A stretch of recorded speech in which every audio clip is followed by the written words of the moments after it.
Good afternoon everyone. आवाज आ रही है सभी को मेरी? आ रही है सर। लास्ट सेशन में हमारा क्या कुछ हुआ था? एक सेकंड रुकिएगा।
हेलो।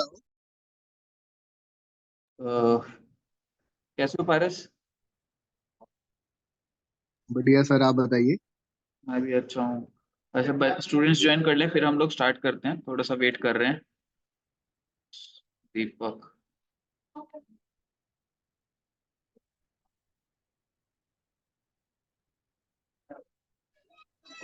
क्या बात सर, आपकी तबीयत खराब है क्या? नहीं नहीं, क्या हुआ? कुछ नहीं सर, फेस वाइज लग रहा था थोड़ा सा। नहीं नहीं, ऐसा कुछ नहीं। ठंड हो रही है ना ज्यादा। ठंड हो रही है ना। करनाल में भी पड़ेगी क्या ठंड? और सुबह धुंध थी बहुत ज्यादा। अब तो सर धूप आ रही है। हम्म। हीटर नहीं चलता क्या सर अंदर? नहीं। तो जंगल में रहता। है। सर दीपक की भी लगा देना अटेंडेंस। लगा दिया अटेंडेंस तो अभी। जस्ट वेट कर लेते हैं बाकी स्टूडेंट्स का।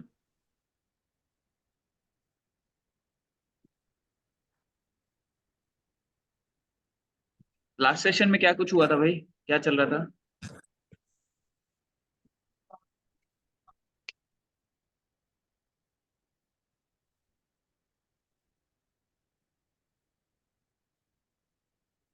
क्या चल रहा था लास्ट सेशन में?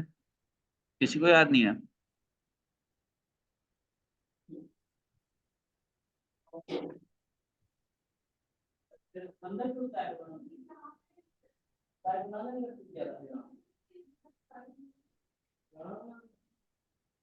फोन पेज एसईओ हो गया था हमारा।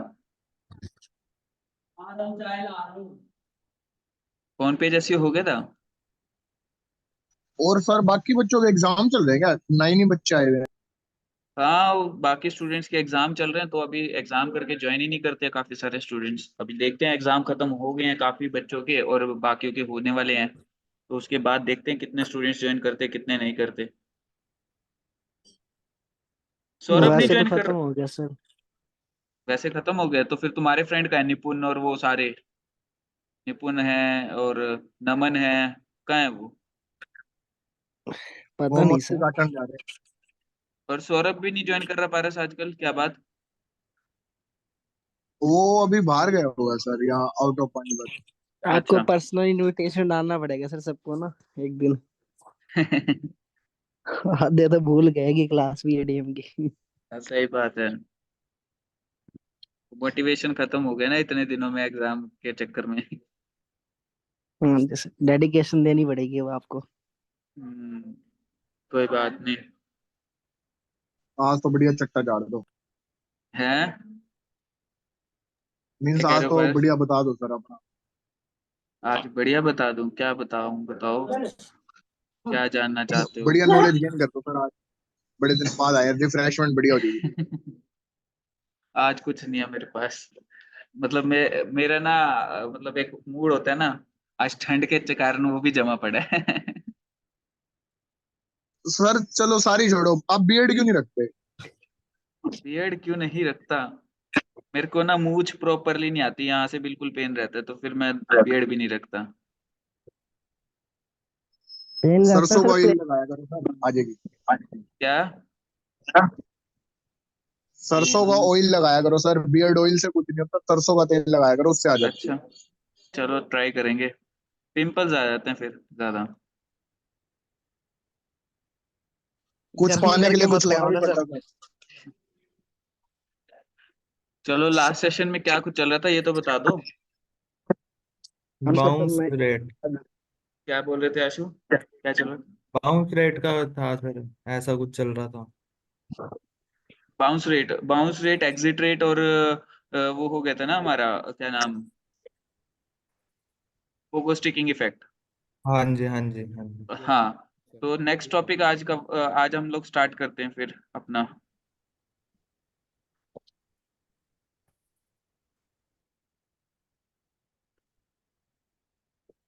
Bounce rate. सर एससीओ खत्म नहीं हुआ अभी टॉपिक। नहीं, एसईओ काफी अच्छा चलता है, मतलब एसईओ में काफी सारे टॉपिक्स अभी रहते हैं। अभी तो ऑफ पेज एसईओ तो पूरा ही पड़ा है, ऑफ पेज एसईओ तो स्टार्ट भी नहीं हुआ अभी तुम लोगों का।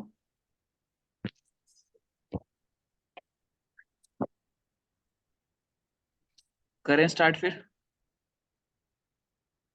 हाँ जी। ओके, सो हाँ जी, हाँ जी, नेक्स्ट करा दो। Topic is external linking. अब देखिए यहाँ पर हम लोगों ने अभी तक जितना किया है उसमें लिंकिंग के बारे में पढ़ा था कि लिंक्स कैसे बनते हैं, ठीक है, एचटीएमएल में लिंक कैसे बनाया जाता है। और उसके बाद हम लोगों ने इंटरनल लिंक पढ़ा था, और इंटरनल लिंकिंग का क्या इफेक्ट पड़ता है हमारे बाउंस रेट पर, हमारे एग्जिट रेट पर, ये सारी चीजें हम लोगों ने डिस्कस की थी, राइट। तो अभी हमारा जो नेक्स्ट टॉपिक है वो है एक्सटर्नल लिंक। अब देखिए यहाँ पर हमारे पास तीन तरीके के लिंक्स हम लोग देखेंगे।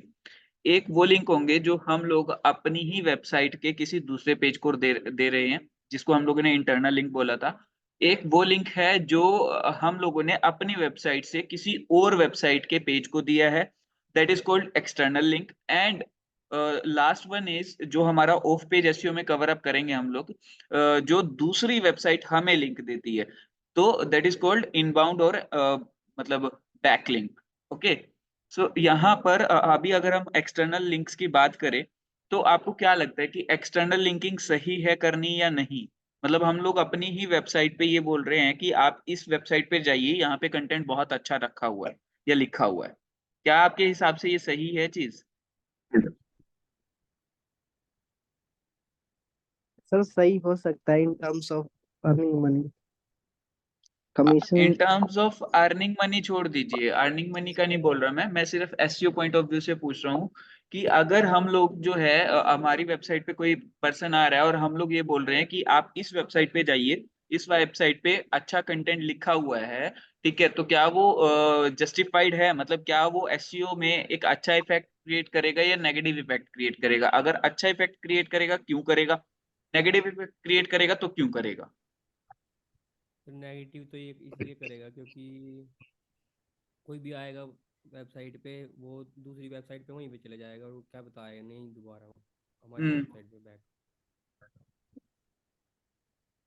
देखिए अगर मैं एक्सटर्नल लिंक की बात करूं तो वो पॉजिटिव इफेक्ट भी डाल सकता है, नेगेटिव इफेक्ट भी डाल सकता है, but it totally depends on the way we are doing it. ठीक है, तो अगर मैं बात करूं यहाँ पर कि हम लोग एक्सटर्नल लिंकिंग दे रहे हैं लेकिन वो हमसे अच्छी वेबसाइट है, ठीक है, लेट्स जस्ट से कि हम लोग मेरी मान लो वेबसाइट है mayankbansal.com, ठीक है, और I am giving an external link to the encyclopedia website, ठीक है, तो एनसाइक्लोपीडिया आपको पता है कि कितनी बड़ी वेबसाइट है। तो यहाँ पर आप खुद सोचिए कि अगर मैं किसी बड़ी वेबसाइट का रेफरेंस दे रहा हूँ कि यहाँ पर जाके आप पूरी नॉलेज ले सकते हो, ठीक है, तो वो एक पॉजिटिव इम्पैक्ट क्रिएट करेगी।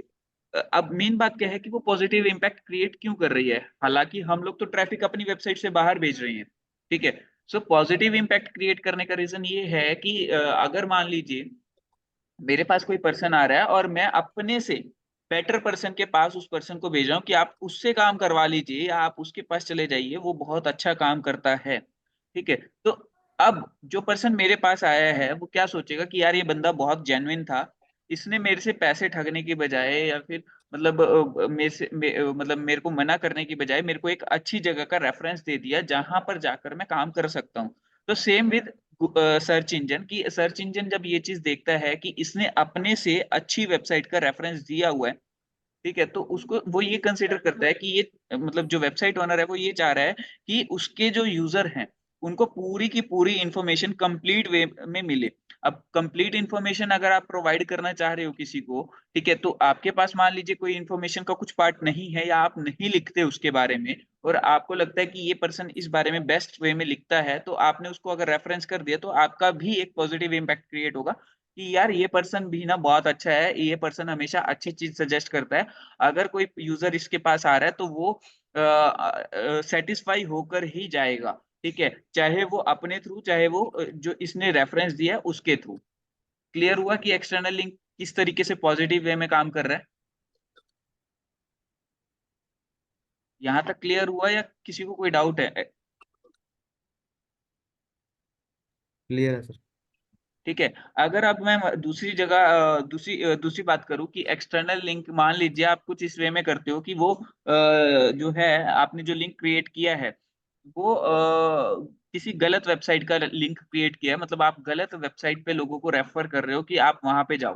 ठीक है, अगर आप खुद सोचिए कि अगर आप गलत वेबसाइट पे रेफरेंस दे रहे हो, ठीक है, तो क्या आपके बारे में लोग अच्छा सोचेंगे कि आप जो है, लोग लोग आपके पास आ नो रहे सर। हैं? ठीक है, तो यहाँ पर आपका पॉजिटिव इम्पैक्ट या नेगेटिव इम्पैक्ट डालना वो आपके हाथ में है। But according to me, according to my experience, you must have to create external backlink, external links, but always refer high quality website, और जो आप एटलीस्ट आपसे तो ज्यादा बेटर हो उन वेबसाइट को ही रेफर कीजिए। क्लियर है? क्लियर है? तो आप चाहे कितनी यस। भी बड़ी वेबसाइट देख लीजिए, सर वहां पर भी आपको एक्सटर्नल सर बैक। हाँ जी। सर मीन्स आप इसमें ये बताना चाह रहे हैं सर, जो हम लिंक क्रिएट कर रहे हैं वो इसी वेबसाइट का होना चाहिए, मिसअंडरस्टैंडिंग की वजह से कोई और लिंक क्रिएट ना हो जाए। नहीं नहीं नहीं नहीं नहीं नहीं, मैं ऐसा नहीं बताना चाह रहा हूँ। पारस, हमारे पास मैंने अभी आपको बताया 3 तरीके से लिंकिंग होती है, ठीक है। एक, हम लोग अपनी मेरी ये वेबसाइट है, इस वेबसाइट का ये दूसरा पेज है, ये पहला पेज है, अब पहले पेज से दूसरे पेज पर लिंक मिल रहा है, तो ये इंटरनल लिंकिंग कहलाते हैं। अब मान लीजिए ये वेबसाइट है लेकिन ये किसी और की वेबसाइट है, अब मेरी वेबसाइट को पे अगर लिंक पड़ा है इस वेबसाइट का, that is called external link. अब ये किसी और की वेबसाइट है, ये मेरी वेबसाइट है, अब किसी और की वेबसाइट से अगर मुझे लिंक मिल रहा है, दैट इज कॉल्ड इनबाउंड और बैकलिंक, ठीक है। तो इनबाउंड लिंक या फिर बैकलिंक। अब यहाँ पर इनबाउंड और बैकलिंक जो है उसको हम लोग ऑफ पेज एसईओ में पढ़ते हैं, बट हम लोग यहाँ पर जो पढ़ के चलते हैं वो इंटरनल और एक्सटर्नल लिंक्स के बारे में पढ़ते हैं। और एक्सटर्नल लिंक्स का मतलब क्या है कि हम लोग अपनी वेबसाइट से किसी दूसरी वेबसाइट को रेफरेंस दे रहे हैं। बट अगर हम लोग रेफरेंस दे रहे हैं, क्या वो सही है या गलत है, एसईओ के पॉइंट ऑफ व्यू से क्या वो सही है या गलत है? अब मान लीजिए आपने किसी अच्छे पेज को रेफर किया अपने यूजर्स को, तो ऑब्वियस सी बात है अगर यूजर्स को वहां पर क्वालिटी वाली चीज मिल रही है कुछ, तो ऑब्वियस सी बात है कि आपका एक पॉजिटिव इम्पैक्ट क्रिएट हो रहा है। बट कहीं आपने गलत यस जगह पे सर। रेफर कर दिया, तो वहां पर क्या है, नेगेटिव इम्पैक्ट क्रिएट हो रहा है। अब क्या करना जरूरी है? हाँ बिल्कुल जरूरी है, क्योंकि कोई भी सर्च इंजन ये मानता है कि आप खुद में जो है, मतलब कंप्लीट इंफॉर्मेशन आप किसी भी चीज की नहीं दे सकते, ठीक है। सो अगर मान लीजिए आप मान लीजिए एप्पल फोन के बारे में लिख रहे हो, ठीक है, एप्पल फोन के बारे में ब्लॉग लिख रहे हो, अब एप्पल फोन के बारे में लिखते लिखते आपको ये लगा कि ये वाला पार्ट जो है चाइना में किसी वेबसाइट, कोई वेबसाइट है, कोई कंपनी है वो बनाती है, ठीक है, तो आपने क्या किया कि ये वाली जो पार्ट है ये चाइना की ये वेबसाइट बनाती है और उसका रेफर लिंक ये वाला है। तो अब अगर आपके यूजर्स चाहते होंगे वो उस वेबसाइट पे जाके उस पार्ट के बारे में भी पढ़ सकते हैं, ठीक है। तो अब गूगल को या सर्च इंजन को क्या फील होगा कि यार ये पूरी इंफॉर्मेशन देना चाहता है बंदा, इसीलिए इसने हर जगह का प्रॉपर रेफरेंस दिया हुआ है कि कहाँ पे क्या चीज अवेलेबल है, कहाँ पे जाके आप कितना कुछ पढ़ सकते हो, किस बारे में पढ़ सकते हो। अब मान लीजिए मैं डिजिटल मार्केटिंग के बारे में लिख रहा हूँ, डिजिटल मार्केटिंग के बारे में लिखते लिखते फॉर एग्जाम्पल अब मैंने क्या लिखा, वर्ल्ड बेस्ट डिजिटल मार्केटर लिख दिया। वर्ल्ड बेस्ट डिजिटल मार्केटर अगर कोई है, नील पटेल है जैसे, ठीक है, तो अब ये तो नहीं है ना कि मैं अपना नाम लिख दूंगा वहां पे, ठीक है, या अपनी ही वेबसाइट का रेफरेंस दे दूंगा। तो मुझे वहां पर एक जेन्युइन ऑथेंटिक रीजन देना मतलब रीजन फुल जो है लिंक देना पड़ेगा कि मैं इस बंदे का लिंक क्यों दे रहा हूँ, क्या वो एक्चुअल में जेन्युइन है या नहीं है। अगर वो जेन्युइन है, अगर वो अथॉरिटी रखता है मार्केट में, अगर उसकी कोई रेपुटेशन है, तो ऑब्वियस सी बात है उसकी उस रेप्यूटेड पर्सन को रेफर करने के कारण आपकी भी एक पॉजिटिव इमेज बन रही है कि आप जो है इतना सोच रहे हो लोगों के बारे में कि आप अपनी वेबसाइट पे आए हुए लोगों को सही जगह पे भेज रहे हो, जबकि ट्रैफिक आपकी वेबसाइट को छोड़ के जा रहा है इस केस में। क्लियर हुआ पारस? क्लियर है या किसी को कोई डाउट हाँ है? जी सर। ओके, ठीक है। सो यहाँ पर ये भी जो है एक इंपॉर्टेंट फैक्टर है हमारा कि एक्सटर्नल लिंक्स हमें यूज करने चाहिए, ठीक है। उसके बाद हमारा जो नेक्स्ट ऑन पेज एसईओ का पार्ट है वो है पेज की लोडिंग स्पीड। अब पेज की लोडिंग स्पीड के बारे में हम लोग ऑलरेडी डिस्कस कर चुके हैं पहले। कोई बताना चाहेगा कहाँ पर डिस्कस किया था और हम लोगों ने क्या किया था इसके अंदर?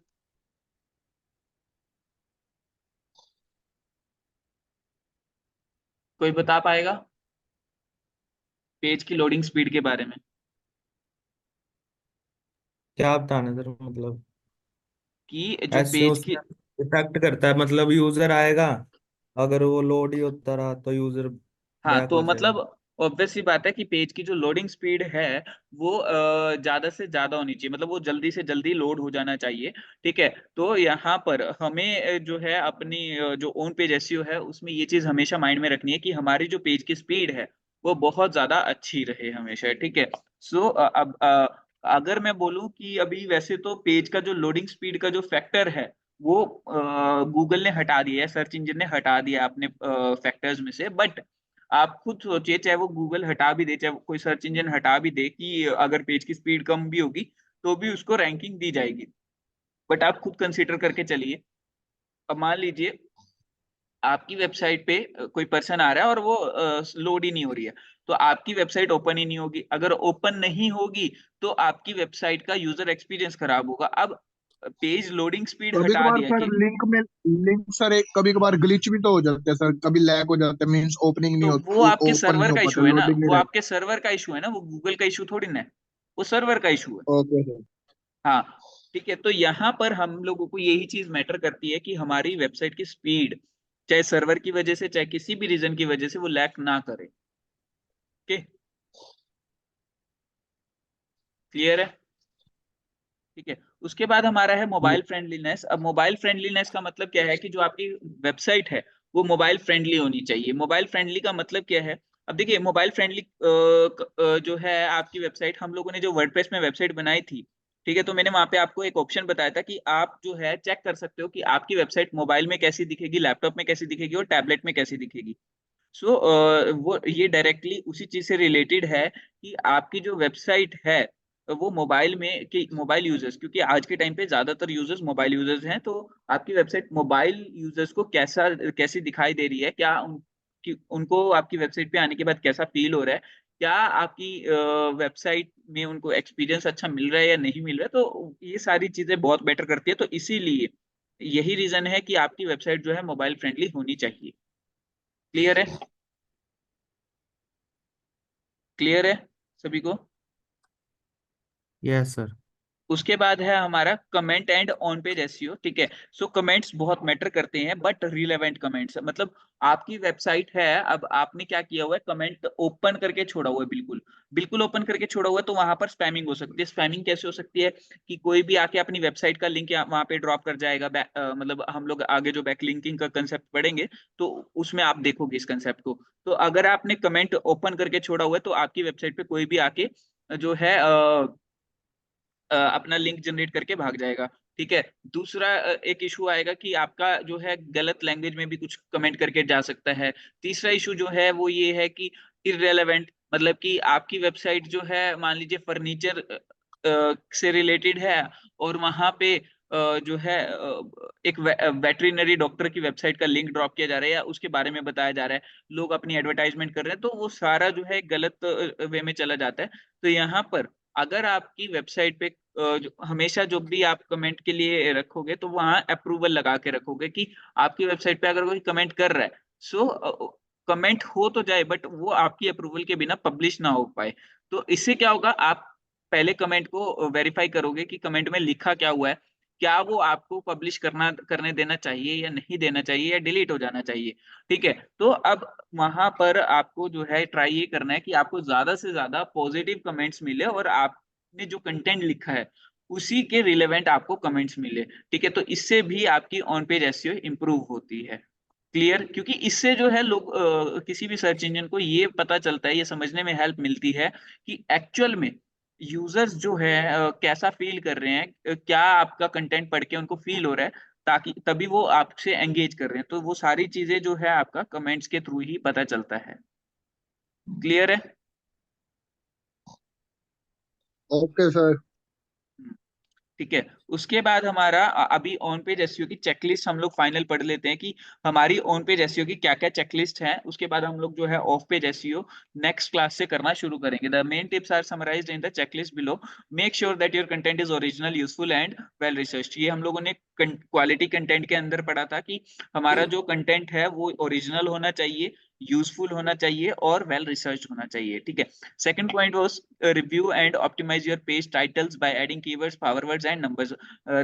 It means कि you have to optimize your page title and uh, description by adding keywords and जो भी हमारे मेजर की पॉइंट्स थे जैसे सेंटिमेंट्स उसके अंदर इन्वॉल्व होने चाहिए। ठीक है, और जो है रीडेबल होना चाहिए। तो वो सारी चीजें यहाँ पर आती है। ठीक है, provide for a unique Meta description for all your pages. मतलब आपके हर एक पेज की मेटा डिस्क्रिप्शन यूनिक होनी चाहिए, वो भी हम लोगों ने डिस्कस किया था। Perform keyword research and make sure that your target keywords are part of the title and content.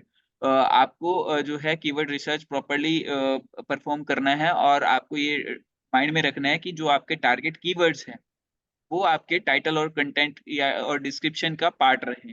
उसके बाद find LSI and related keywords. ठीक है, एलएसआई कीवर्ड्स क्या होते हैं? Latent semantic indexing keywords. Basically अब ये वाला हम लोग थोड़ा सा देख लेते हैं, ये शायद हमारा रह गया हो। सो एलएसआई कीवर्ड्स आपको कहाँ पे मिलेंगे? मान लीजिए आप गूगल पे जाते हो। अब मैंने यहाँ पर मान लीजिए लिखा है डिजिटल मार्केटिंग एजेंसी इन दिल्ली, मतलब एजेंसी लिख रहा हूं मैं मान लीजिए। अब एजेंसी से रिलेटेड जितने भी यहाँ वर्ड्स हो जाएंगे ये साथ में दे देगा। और ठीक है, अगर मैं नीचे जाऊंगा तो यहाँ पर भी कुछ कीवर्ड्स दिखाएगा ये। ठीक है, तो ये जो कीवर्ड्स है हमारे, ये एलएसआई कीवर्ड्स में काउंट किए जा सकते हैं या रिलेटेड कीवर्ड्स में काउंट किए जा सकते हैं। तो कुछ इस तरीके के जो कीवर्ड्स हैं वो हम लोग पहले से ढूंढ के रखें, और हम लोग जो सब हेडिंग्स हमारी यूज होनी है या कंटेंट हमारा जो यूज होना है उसके अंदर हम लोग प्रॉपरली इन कीवर्ड्स को इंसर्ट करें। उसके बाद make sure that your page has only one H1 tag. So ये जो है आपका थोड़ा सा आपको माइंड में रखना पड़ेगा कि आपकी वेब पेज पर, कोई भी वेब पेज हो, उस पर सिंगल H1 टैग होना चाहिए और एग्जैक्टली वन H1 टैग होना चाहिए, ना एक से कम ना एक से ज्यादा।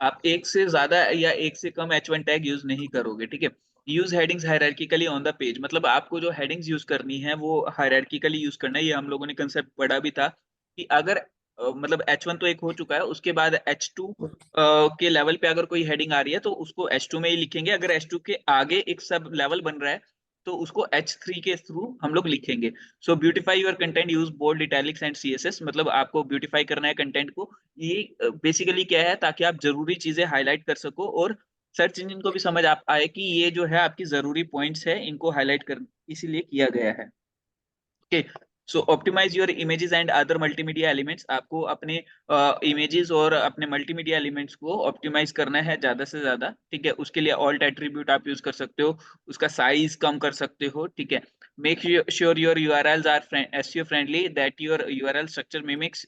मतलब आपका जो यूआरएल है वो ऑप्टिमाइज रखना है। Add internal links to your content. Internal linking आपको करनी है। इंटरनल लिंक्स मैंने कितने बताए थे एक पेज पर, कितने होने चाहिए मैक्सिमम? कितने इंटरनल लिंक्स बताए थे मैंने कि आप कितने इंटरनल लिंक यूज कर सकते हो?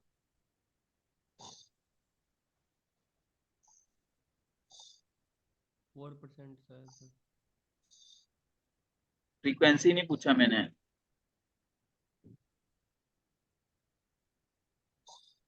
मैंने आपसे ये पूछा है कि कितने आप इंटरनल लिंक यूज कर सकते हो एक वेब पेज के अंदर। मैंने आपको 15 बताए थे कि 14 से 15 जो है इंटरनल लिंक यूज करोगे, ठीक है। हालांकि ये स्टैंडर्ड नहीं है, बट इससे ज्यादा आप मत यूज कर कीजिएगा, ठीक है। उसके बाद हमारा आउटबाउंड लिंक्स जो अभी हमने एक्सटर्नल लिंक्स पढ़े हैं उसके बारे में है कि वो ऐड करने हैं। Make sure that your website loads in less than 3 seconds में हमारी वेबसाइट लोड होनी चाहिए। Make sure that your website is mobile friendly, आपकी वेबसाइट मोबाइल फ्रेंडली होनी चाहिए। Encourage comments and but only publish comments that make sense. मतलब आपको comments को एनकरेज करना है ज्यादा से ज्यादा। क्लियर है आप सबको कि क्या क्या चेक पॉइंट्स है हमारे? यस। अटेंडेंस किस किस की रह गई है? सर खुशबू। खुशबू, सर आरजू।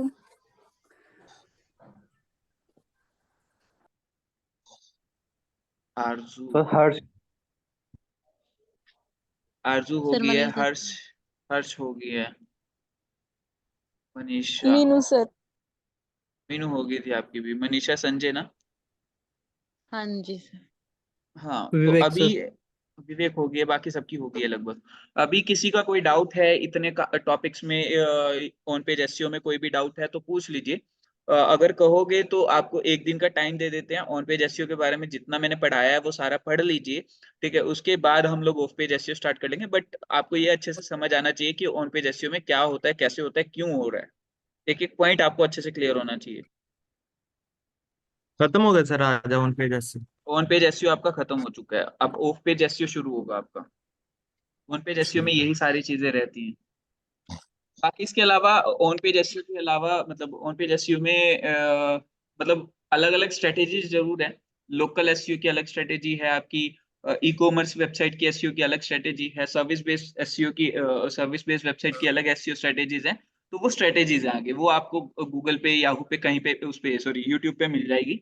वो आप खुद से भी रिसर्च कर सकते हो कि ई कॉमर्स वेबसाइट की आपको एसईओ कैसे करनी है। उसकी बेसिकली कैटेगरी पेजेस की होती है, ठीक है। आपको अगर मान लीजिए आप कोई लोकल बिजनेस रन कर रहे हो, उसकी एसईओ कैसे करनी है, सो वो भी आप कर सकते हो। मतलब गूगल, यूट्यूब पे सब कुछ मिल जाएगा आपको उसमें, स्ट्रेटेजीज में। अभी किसी को कोई डाउट हो तो पूछ लीजिए। सर ऐड क्या नहीं ऐड चल करें? रही सर, ऐड कौन सी ऐड? की ऐड फेसबुक कैसे की? कर सकते हैं हम? फेसबुक की? फेसबुक की, गूगल की। ये हुआ नहीं है और तुम्हारे में? नहीं सर, एड्स वाला टॉपिक हुआ ही नहीं है। सोशल ई मीडिया का कॉमर्स वगैरह भी है मेरे ख्याल। सोशल मीडिया ऑप्टिमाइजेशन हो गया था? नहीं सर। नहीं हुआ? ऐसा कैसे? चलो देखते हैं, कोई बात नहीं। अभी एंड करें फिर क्लास, या किसी का कोई ओके डाउट है सर। कुछ पूछना? एंड करते हैं। ओके।